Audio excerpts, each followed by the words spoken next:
நாம சின்ன கிளாஸ்ல ஒரு கதை படிச்சிருப்போம். பாரி வள்ளல் அரசர் வந்து ஒரு காட்டு வழியா போயிட்டுருந்தாருங்க, தேர்ல.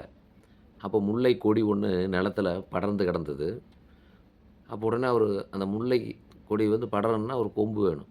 அப்ப என்ன செய்றாரு, அவரு போறப்போ, அந்த தேர நிறுத்தி, அந்த முல்லை கொடிய தேர் மேல படர விட்டாருங்க. "முல்லைக்கு தேர் கொடுத்தான் பாரி" அப்படின்னு சொல்லிட்டு ஒரு கதை படிச்சிருப்போம். அப்ப நம்ம நெனச்சிருப்போம், "எப்பா இதெல்லாம் கதை, இது உண்மை இல்ல. சும்மா ஏதோ ஒண்ணு சொல்றாங்க" அப்படின்னு நெனச்சிருப்போம். இப்ப சமீப காலத்தில ஒரு நிகழ்ச்சி நடந்ததுங்க. அந்த நிகழ்ச்சி பார்த்தோன்னே, கண்டிப்பா அது உண்மையா தான் இருக்கும் அப்படின்னு நம்ம நம்ப முடியுது. அது என்ன நிகழ்ச்சின்னு சொல்றேன் கேளுங்க. ஒரு பள்ளிக்கூட ஆசிரியர் வந்து பள்ளிக்கூடத்துக்கு வண்டியில போவாரு. டூ வீலர் பெரிய வண்டி. ஸ்ப்ளெண்டர்ன்னு வச்சுக்கங்க. அந்த ஸ்ப்ளெண்டர் வண்டியில போவாரு. அவர் வீட்ட கொண்டாந்து வண்டி முன்னாடி நிறுத்தி போவாரு. ஹெல்மெட் என்ன செய்வாருன்னா வண்டி மேலேயே வச்சுருவாரு. இப்படியே தொடர்ந்து செஞ்சுட்டு இருப்பார். டெய்லி காலைல பள்ளிக்கூடம் வண்டி எடுத்துட்டு போவாரு. சாயந்தரம் வந்து வண்டிய நிறுத்திட்டு ஹெல்மெட்ட வண்டி மேலேயே வச்சுருவாரு. பரீட்சை லீவு வந்தது முழாண்டு பரீட்சை லீவு. அப்ப அவர் என்ன செய்றாரு, வண்டிய அங்க நிறுத்திட்டு ஹெல்மெட் அங்க வச்சுட்டு, ஒரு 10 நாள் வந்து அவர் எங்கேயோ வெளியூர் போயிர்றாரு. தன்னுடைய குடும்பத்தோட. வீட்ட பூட்டிட்டு. 10 நாள் கழிச்சு வந்து, சரி வண்டி எடுக்கலாம் அப்படின்னு சொல்லிட்டு பார்க்குறப்போ, அந்த ஹெல்மெட்ல ஒரு குருவி கூடு கட்டியிருக்குதுங்க. அப்போ அந்த வீட்டுக்காரம்மா அவங்களும் ஆசிரியர் தான்.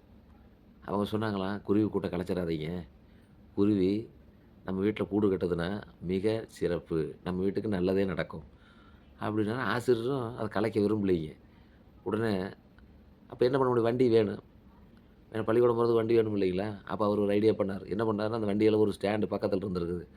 அந்த ஸ்டாண்ட்ல அப்படியே ஹெல்மெட்ட அலுங்காம தூக்கி வச்சுட்டு, வண்டி மட்டும் எடுத்துட்டாருங்க. அப்ப குருவி வந்து பார்த்தது. குருவிக்கு எப்படி ஹெல்மெட் இருக்குது. ஏன்னா அங்க தானே கூடு கட்டியிருக்குது. அப்ப அதில வந்து முட்டையிட்டு, குஞ்சு பொரிச்சு, தன்னுடைய குடும்பத்தோட இருந்துட்டு அப்புறம் போச்சுங்களாம். அப்போ இந்த காலத்திலயும் பாரிவள்ளல் இருக்கிறாங்க. இந்த நிகழ்ச்சி உண்மையா நடந்தது. அப்ப அந்த ஆசிரியர், அவங்க வீட்டுக்காரம்மா எல்லாம் எவ்வளோ பெரிய நல்ல எண்ணங்க. அப்போ வேற சாதாரண ஆளா இருந்தா என்ன பண்ணியிருப்பாங்கன்னா, அந்த குருவி கூட்ட கழட்டி தூக்கி எறிஞ்சிட்டு ஹெல்மெட்ட போட்டு போயிட்டே இருந்திருப்பாங்க. அப்ப இந்த காலத்தில இந்த மாரி நல்லவர்கள் இருக்கிறனால தான், "நல்லார் ஒருவர் உளரேல் அவர் பொருட்டு எல்லோருக்கும் பெய்யும் மழை." அப்ப இந்த உலகத்தில மழை பெய்யுதுன்னா, இந்த மாரி நல்லவங்க இருக்கிறனால தாங்க. அதனால பாரி வள்ளலும், இப்ப சொன்ன நம்ம ஆசிரியர் அவர்களும் ஒண்ணுதாங்க.